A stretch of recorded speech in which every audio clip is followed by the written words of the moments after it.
The crash of the sky was dark, but a strange light moved across it like a falling star. It wasn't a star, it was a ship, and it was burning. The ship hit the trees with a loud crash, and smoke filled the air. Birds flew away in fear, and the forest shook. Inside the broken ship, an alien girl opened her eyes. Her skin was light blue, and her silver hair was messy with dirt. She was weak, bleeding, and confused. Her name was Zira, and she was not from Earth. She looked around, but no one answered her cries. She dragged herself out of the broken ship. The grass felt strange under her hands. The air was heavy, but she could breathe it. Zira looked to the sky and saw nothing. Her people had left her behind. Far away, a dog was running through the trees. His name was Buddy, a golden retriever with kind eyes. He stopped when he smelled something strange: smoke, metal, and something else: fear. He ran faster toward the smell. Zira sat under a tree, her body shaking. She had a small device in her hand, a beacon. She pressed it, but no light came. The beacon was broken, just like the ship. Tears filled her eyes, but she did not cry. Suddenly, leaves moved behind her.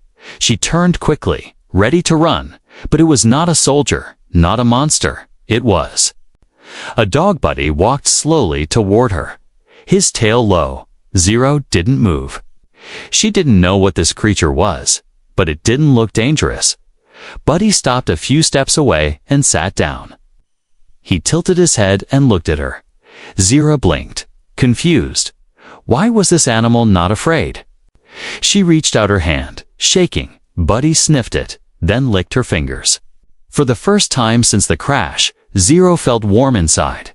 Something was not running from her. Hours passed, and the forest grew quiet again. Zira found a dry spot near a fallen tree and sat down. Buddy stayed close, his body against her leg. She didn't understand why, but she felt safer with him there. Night came, cold and full of strange sounds. Zira didn't sleep, but she watched the stars. She wondered if her people even cared. She was a princess, but she was not important to them anymore. In the sky, a red light blinked. Zira's eyes narrowed. It was not a star. It was a drone, a human machine. The drone flew over the trees, its camera scanning the area. Zira froze. If the humans found her, they might think she was dangerous. She had read about Earth's history. Humans feared what they didn't understand. The drone stopped, its red eye pointing at her. It made a soft beeping sound. Then its weapon arm moved. Zira stood up, weak but ready to run. Buddy stood in front of her and growled. The drone made a louder beep, charging its laser. Zira pulled Buddy back. "Go," she whispered. "You don't need to die for me." But Buddy didn't move.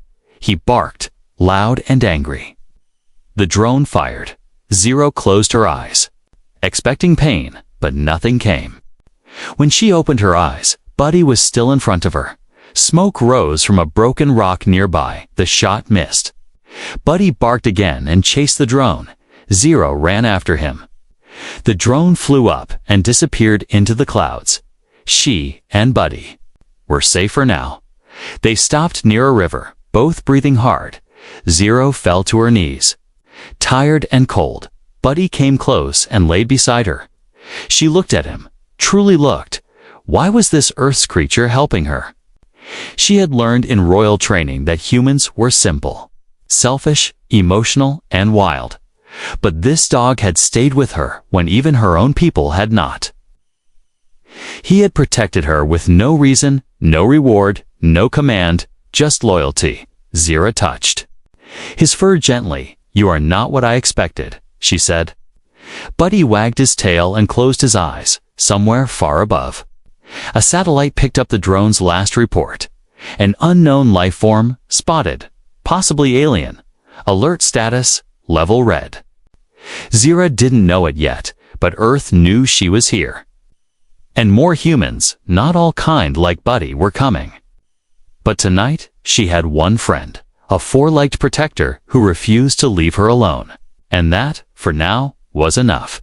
The forest was quiet the next morning. Sunlight slipped through the trees, painting golden lines on the ground. Zero opened her eyes slowly, her body stiff and sore. She was alive, and beside her, Buddy was still sleeping. He hadn't left her, not even. Once, Zero sat up and looked around. She had no food, no water, and no plan. She had only one working hand and a bruised leg. But she also had a dog who had chosen to stay, a creature who knew nothing about her, and still stayed. Her people had trained her in many alien languages, but not the language of Earth. Not the language of barking, wagging tails, or warm eyes. So now, she had to learn. She had to understand the loyalty of this strange animal. Buddy woke up and stretched. His ears twitched and his nose moved quickly. Then he trotted into the woods and disappeared. Zero felt a cold fear. Was he gone? Was she alone again? But after some time, Buddy returned. In his mouth was something soft, a piece of old bread. He dropped it in front of Zero and wagged his tail. She blinked. Surprised, he brought food for her. Not himself. She picked it up and smelled. It was old, but not dangerous. She took a small bite and smiled. "Thank you," she said softly. Buddy tilted his head as if trying to understand. Over the next 2 days, Zero followed Buddy deeper into the woods. He seemed to know the area well. They found a broken cabin, half covered in moss and vines.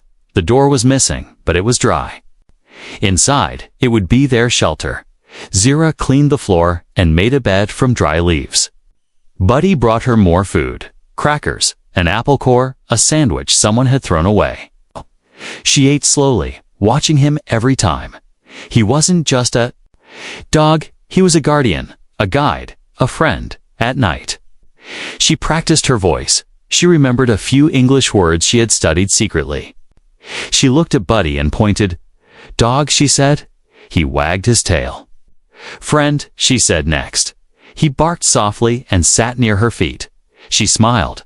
It wasn't a full conversation, but it was something. One morning, Zero felt a sharp pain. In her shoulder, she looked and saw a red mark, a burn radiation from the broken beacon she carried. Her body could take more than a human's, but not forever. She tried to fix the beacon again, opened the wires, shifted the crystal. Nothing worked. It was dead, and maybe that was a good thing. She wasn't sure she wanted her people to find her. They had left her behind, not by mistake, but by choice, because she had wanted peace with Earth. And they had wanted war. Zero sat outside the cabin with Buddy by her side. She reached into her suit and pulled out a small metal piece. It was flat, cold, and covered in alien symbols. She stared at it for a long time. This chip was the reason she was hunted. It held codes, powerful ones, codes that could open warships, shut down weapons, and reveal royal secrets. They were hidden inside her, placed by her mother before she died. Zero was meant to bring peace, but now she was alone, with a broken chip and a loyal dog. Buddy barked suddenly and ran into the trees. Zero stood up quickly, her heart racing. Had someone found them? She limped after him, branches scratching her arms. Then she stopped in front of her. Through the trees was a man, tall, bearded, wearing a jacket and holding something shiny, a gun. He stared at her with wide eyes. She froze. Buddy stood. Between them, growling, the man slowly lowered the gun. "Buddy?" he said, confused. The dog barked once, wagging his tail. Then he ran to the man and back to Zero, back and forth like he wanted them to meet. The man stepped forward. Carefully, he saw Zero's glowing eyes and pale skin. He didn't shoot. But he didn't smile either. Zero raised both hands and said, "Friend?" The man blinked. Did you just say, friend?" he asked. She nodded slowly. "Who are you?" he asked. Zero didn't answer. Buddy barked again and stood next to both of them, like he was saying, "It's okay, trust her." The man looked at the dog, then at Zira. "I'm Jake," he said. "Jake," she repeated, pointing at him. Then she pointed at herself, Zira. They stood there for a long moment. Three beings from different worlds connected by one loyal creature. And above them, high in orbit, something beeped to life. A human satellite had seen the beacon flash once before it died. Someone was watching Earth. And someone knew Zira had survived, but for now, in the silence of the forest. The princess, the soldier, and the dog shared a small moment of peace. Jake stared at the alien girl sitting beside his dog. His hand was still near his gun, but he didn't lift it again. Zira looked strange, but not scary. She was thin, tired, and her shoulder was bleeding. Still, Buddy sat beside her like she was family. Jake had seen war, real war. He had fought in places where robots bled oil and skies burned red. He had seen aliens before, once, years ago. During the First Contact War, none of them looked like her, and none of them had a dog. Sitting beside them, "Where did you come from?" he asked softly. Zira tilted her head, not understanding all the words. But she heard his tone, not angry, not afraid, just confused. She pointed up, toward the sky. Jake followed her finger, then nodded slowly. "Of course you did," he muttered. Buddy barked once and sat between them, wagging his tail. Jake watched the dog closely. "Are you trying to tell me she's safe?" he asked.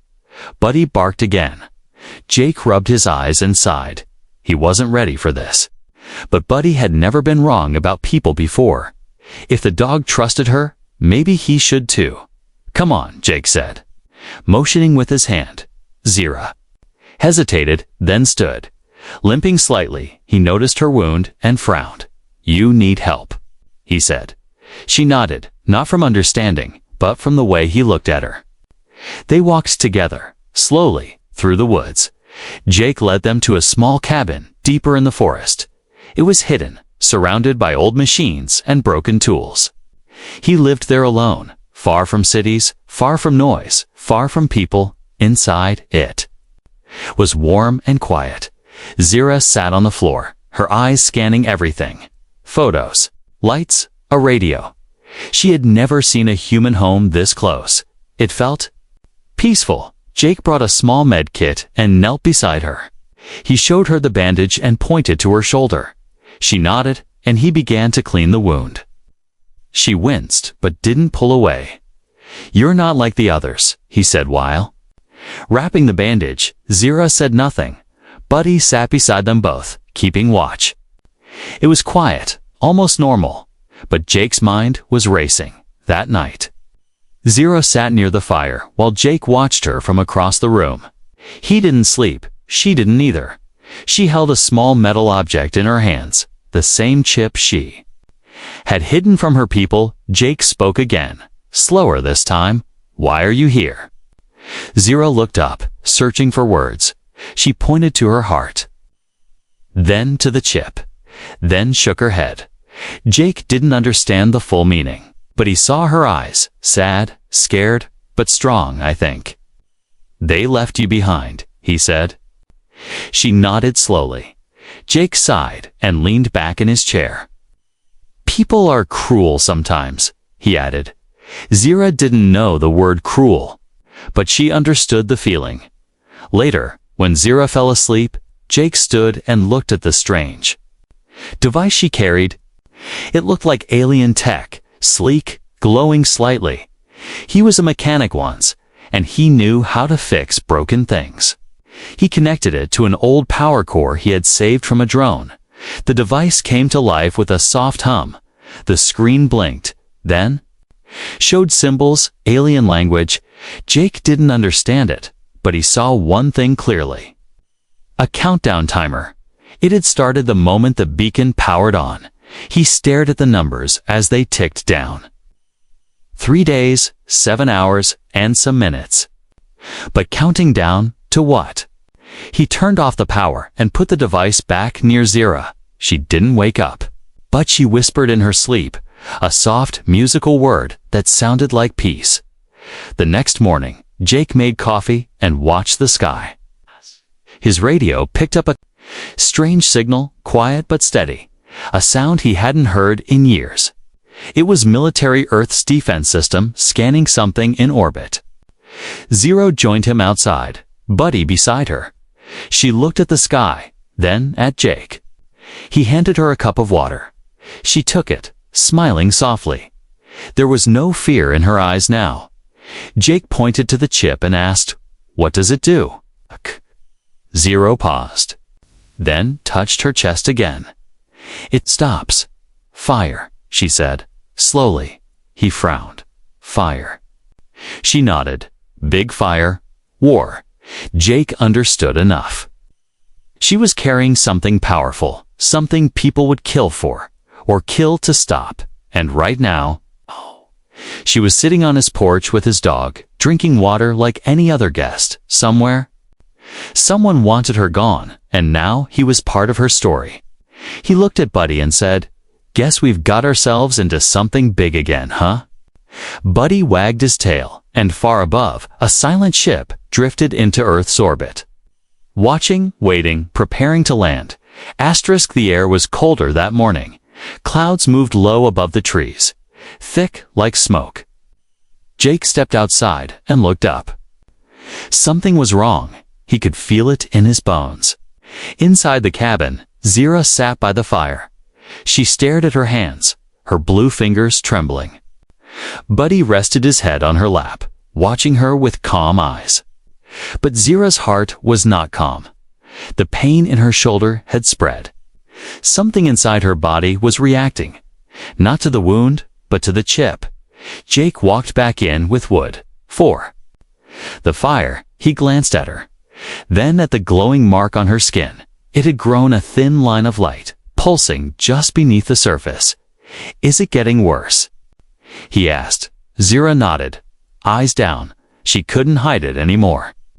Jake placed the wood down and sat across from her. "You need to tell me what that thing really is," he said. Zira looked up slowly. Her voice was soft, like wind through glass. "It is not a weapon," she whispered. "Then what is it?" Jake asked. Zira placed her hand over her chest. "It is a key." Jake frowned. "A key to what?" She hesitated, then answered, "To stop my people." Jake leaned forward. "Your people? Why would you stop them?" Zira closed her eyes. "They want war. They fear humans." Jake stood and began pacing the room. He had seen fear turn into war before. He had lost friends because leaders chose hate instead of peace. Zira continued, her words slow but clear. "My mother was queen. She wanted peace." Jake stopped walking. "Queen?" Zira nodded. "I was." Next, Jake stared at her in silence. "You're a princess," he said. Zira didn't smile. "Yes. But they betrayed me." She pulled down the collar of her suit and revealed a deeper glow under her skin. Lines of light formed patterns like circuits running through her body. Jake knelt beside her and watched closely. The design looked alive, like it was moving. "It's bonded to you," he said. Zira nodded. "Only I can use it." Jake sat back against the wall. "Let me guess," he said. "If they can't have the key, they'll destroy it." Zira whispered, "Yes, and me." The room fell quiet. Buddy stood up and sniffed the air. He barked once, short and sharp. Jake reached for his rifle and walked outside. Zira followed him, limping slightly. Through the trees, something moved. Not a person, not an animal. A machine, a sleek metal drone. Shaped like a spider with red eyes, it was scanning the area, looking for something. Or someone. Jake raised his rifle, but Zira touched his arm. "No," she said. Jake whispered, "We can't let it report back." Zira replied, "Too late." It already did. They both backed into the cabin. Jake sealed the doors and shut off the lights. Inside the silence, the drone passed without seeing them. But they knew it would return, and next time, not alone, Zero sat down and took out. The chip, the glow, was brighter now, pulsing with each beat of her heart. She turned to Jake. "I must leave," she said. Jake shook his head. "Where?" Zero looked up again. "The ship." "My people will come," Jake asked. "To kill you?" She whispered. "Or take me." "And use me." Jake clenched his fists. "Not if I can stop them." Zero smiled faintly. "You are brave." "No," Jake replied. "I'm tired of watching good people get hurt." Zero placed the chip into a device Jake had repaired. It hummed, then displayed a map of space. A red dot blinked near Earth. "They are here," she said. Jake stared at the dot. "So they're watching." Zero touched the screen and zoomed in. The ship was not small. It was massive, a Royal Command vessel. "They think I'm still weak," she said. "They think I will run." Jake looked at her carefully. "Will you?" Zero looked at Buddy. He barked softly. "No," she said. "Not anymore." That night, Jake worked on an old satellite dish. Zero helped. Guiding him through alien interface symbols, they built a message. One meant for human ears. One that could warn Earth's leaders what was coming, but the signal was weak. They needed a better place to send it. Zero knew where the top of the ridge, but it was far and dangerous. As they packed supplies, Zero stopped and looked at the fire. She picked up a sharp tool and cut a line across her palm. Jake stepped forward in alarm, but she squeezed, and from her hand, a soft light poured into the chip. It glowed brighter than ever. Fully powered, she looked at Jake. "It is ready now," she said. Jake stared at her hand. "No blood, only light. The truth." He whispered. "It's inside you." Zero nodded. "Yes, and now they will come for it." Buddy barked twice, loud and sharp. Jake looked at the dog, then at Zero. "Then we better move before they get here." Above the clouds, the royal vessel shifted. A signal blinked red. "Target locked." A voice echoed. Through its halls, "Prepare for retrieval. Alive, if possible." But back in the forest, Zero was no longer hiding. She was walking toward the danger, toward the truth, toward the storm. The wind howled through the trees as Zero and Jake climbed the ridge. The sky had turned gray, heavy with clouds and warning. Buddy ran ahead, his nose close to the ground, his ears alert. He could sense what was coming, even before they could see it. They stopped near the top, where an old satellite tower stood, broken and forgotten. Jake had seen it years ago during his time in the army. Now, it was their only hope to send the signal. Zero sat on a flat stone, breathing hard. The chip inside her pulsed like a heartbeat, glowing brighter each hour. Jake opened his backpack and pulled out the small transmitter they had rebuilt. He connected the wires, one by one, while Zero watched the sky. "They are close," she said quietly. Jake nodded. "They always are." Zero stood and placed the chip into the transmitter. The tower buzzed to life, lights blinking slowly. A soft hum filled the air. Buddy barked, his tail stiff, from beyond the trees. "Something moved. They've landed," Jake whispered. Zero nodded. "I know who will come," she said. "My brother." Jake looked at her, surprised. "You have a brother?" Zero's face grew still, her voice calm but cold. "He was meant to rule after me," she said, "but I was chosen." Jake frowned. "Then why would he leave you behind?" Zero turned her gaze to the mountains. "Because I wanted peace." She said. "He wanted power." She sat down beside the transmitter and stared into the flickering lights. Her memories came back like cold rain. Back on her homeworld, peace talks had begun. She had met with human ambassadors, listened to them, learned from them. She had spoken of working together, not as enemies, but as equals. The council didn't agree. They saw Earth as a threat, too wild, too emotional, too dangerous, her brother. Prince Varric spoke the loudest against her. He told the council she had gone soft. He said Earth would destroy them all. "But I believed in you," Zira said, her voice soft. Jake sat beside her, listening in silence. Zira opened her suit and showed Jake something hidden beneath her collarbone. A second symbol glowed, a royal seal. "The codes are not just in the chip," she said. "They are in me." Jake stared at the glowing mark. "If they take you, they take everything," he said. Zira nodded. "They won't just stop Earth," she whispered. "They'll control the whole galaxy." Suddenly, Buddy growled and took a step back. From the tree line, a ship appeared, sleek, dark, and humming with power. It hovered silently before lowering itself onto the dirt, a soft hiss. Then a door opened. Zira stood, Jake beside her. Out stepped a tall figure dressed in black armor with golden stripes. His face was sharp, his eyes cold. "Zira," he said, his voice deep, "it's time to come home." She took a breath. "Hello, Varric."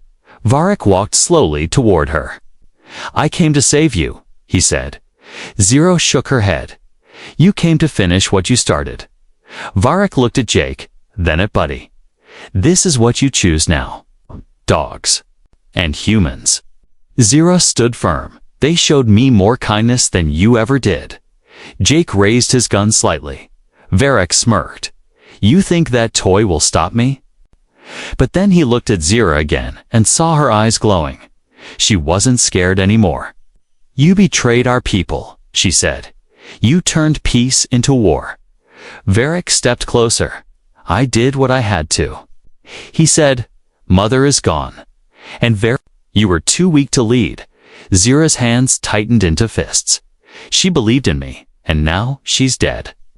Varric said coldly, "Because of your soft heart," Jake stepped between them.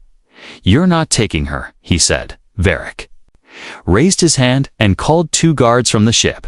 He nodded toward Zira, "Alive, if possible." Buddy barked and charged. One guard raised his weapon. Zira screamed, and her body flashed with blue light. Energy shot out from her chest, knocking the guards back. The ground shook, and the transmitter pulsed with power. Varric stumbled, surprised. Zira stood tall, her eyes glowing bright. "I won't run anymore," she said. "I carry the truth, and I will share it." The transmitter blinked green.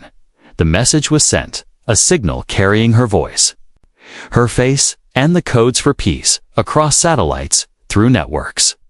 Into every human command station, people saw her face, heard her speak. "I am Princess Zira," she said. "My people want war, but I bring you the truth." She showed them Buddy, the forest, and Jake. I was left behind. "But I was found by kindness back on the ridge," Varric growled. "You've doomed us all," he hissed. Zira looked at him calmly. "No," she replied. "I gave us a chance." He raised his hand to strike her, but Buddy jumped between them. Growling fiercely, Zira whispered, "Enough." She touched her seal again. A burst of blue light filled the ridge.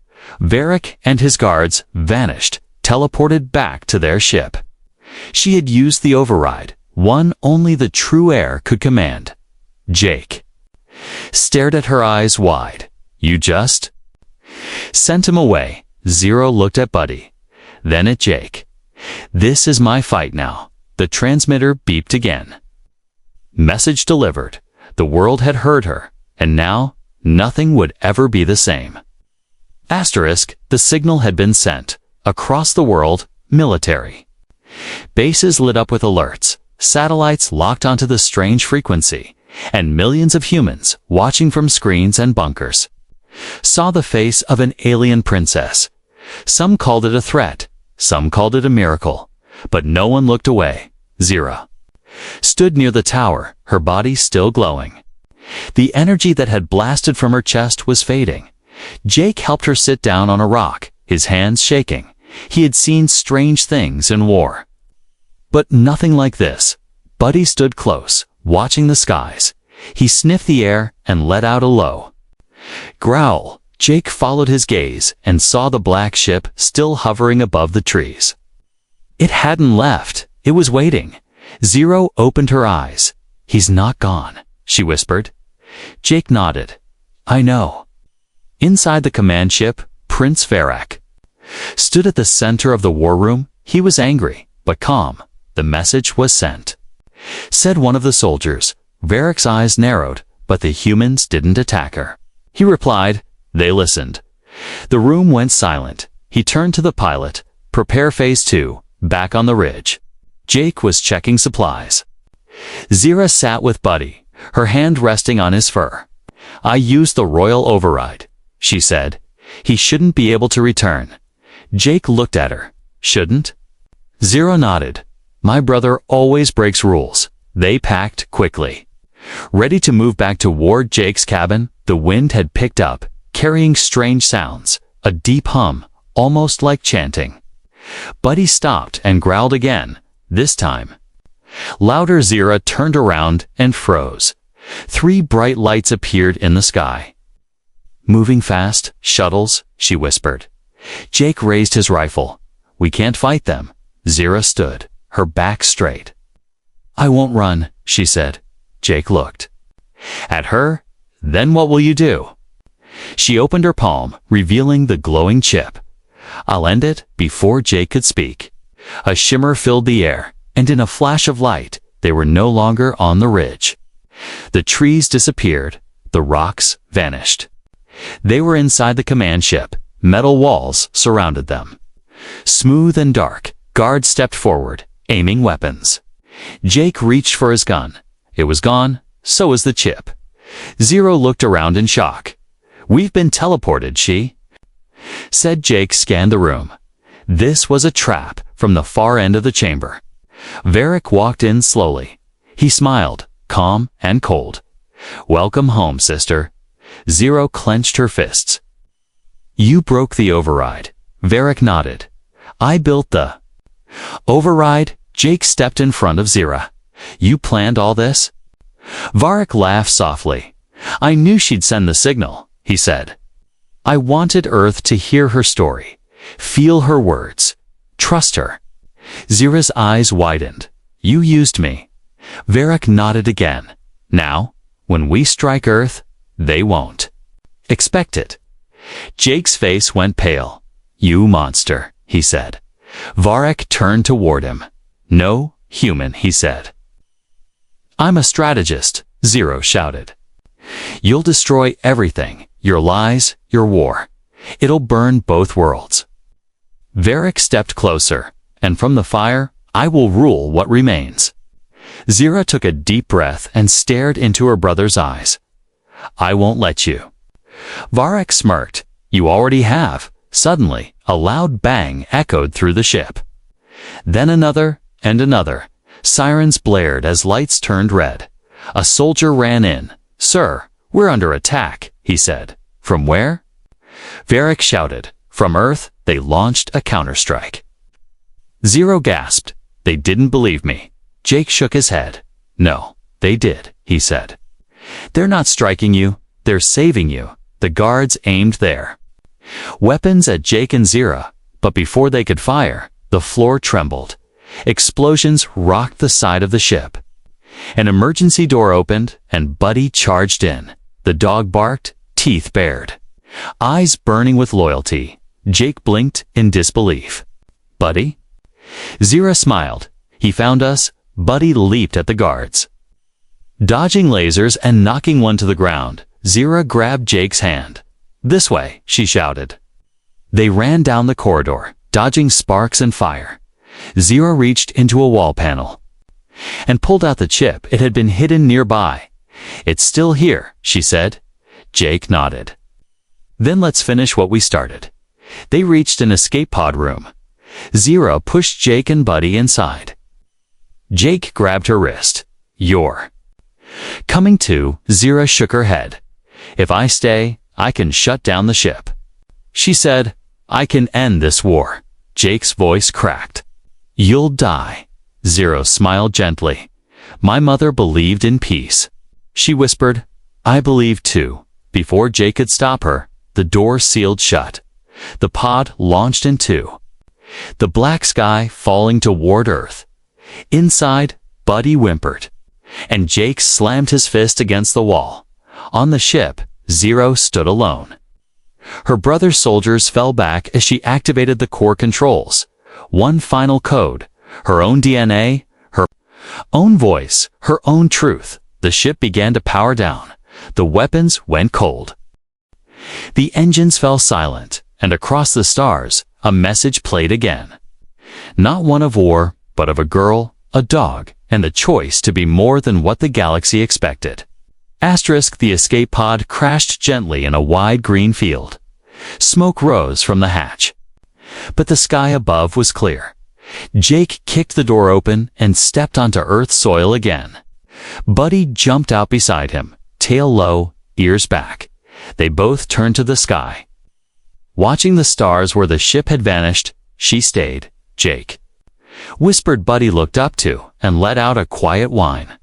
Behind them, military trucks arrived. Soldiers in armor moved forward. Guns raised, voices shouting, but Jake didn't flinch. He held up his hands and said, "She's not your enemy." The soldiers paused, confused. They had seen her face, heard her voice.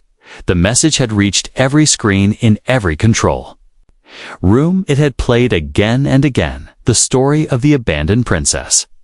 The story of the dog who stayed beside her. Commanders watched from distant bases. Presidents sat in silence. Even the generals who once called for war were quiet now because the world had seen something honest, something no weapon or ship could fake. They had seen trust in the way a dog stood beside a being not of Earth, in the way she protected him. And he protected her. That image burned into their minds. Not lasers, not battleships, but loyalty, high above. The royal vessel drifted in orbit, dark and powerless inside. Zero stood before the control core, her fingers shaking. The shutdown had worked. She had used her own voice, her own code. The ship was locked, the weapons silenced. Prince Varric lay on the floor, injured but breathing. Guards trapped behind sealed doors pounded and shouted. Zero ignored them. She walked through the dark ship like it was already dead. In the main chamber, she opened a recording console. A small screen lit up, and she spoke. "This is my final message," she said. "I was left behind, but I was never alone. I found a creature with no voice, but more honor than any king, a dog named Buddy." She placed the chip into the console and smiled. "The war ends here, and not. It ends not because I am strong, but because I remembered what kindness feels like." Zero pressed the final command. The ship's memory files were sent to both her people and Earth. The truth, uncensored, undeniable. Her brother's betrayal, her mother's plan for peace, everything. Then she sat by the window and watched Earth rise like a blue gem in the dark. She closed her eyes and whispered, "You were worth it." Back on Earth, Jake stood beside a hospital bed. Buddy was resting, wrapped in light bandages. The medics had said he was lucky. Jake smiled. "He's more than lucky," he said. "He's a hero." News spread fast. The world saw the final broadcast, a message from the stars, not of fear, but of hope. No government dared fire a weapon after that. Talks began, real ones, this time. Zero's words played again at peace summits, on school walls, on every screen, in every space agency. The image of Buddy beside her became a symbol. Statues were built, not of warriors, but of a dog, a golden retriever, sitting beside a girl. With glowing eyes, people called it the Guardian. Others called it the day the war ended. But Jake, sitting on the grass with Buddy's head in his lap, just called it something else. The truth, years passed, the stars became safer. Earth joined the Galactic Council, not through battle, but through an act of loyalty. And every year, on the day peace was signed, people played the message again. A girl's voice, clear and soft, sang, "He didn't save a princess. He saved peace." Buddy grew older, slower, but never left Jake's side. Now, children would visit just to see him. They'd pet his head and ask him stories. As if he remembered every moment in the stars, Jake would laugh and say, "He does. He remembers her, and deep in space." On a silent royal ship that never moved again, a beacon blinked, not calling for rescue. Not calling for war, just sending one soft signal, over and over. A name, a memory, a light, the story of a girl who believed in peace, and the dog who never left her side.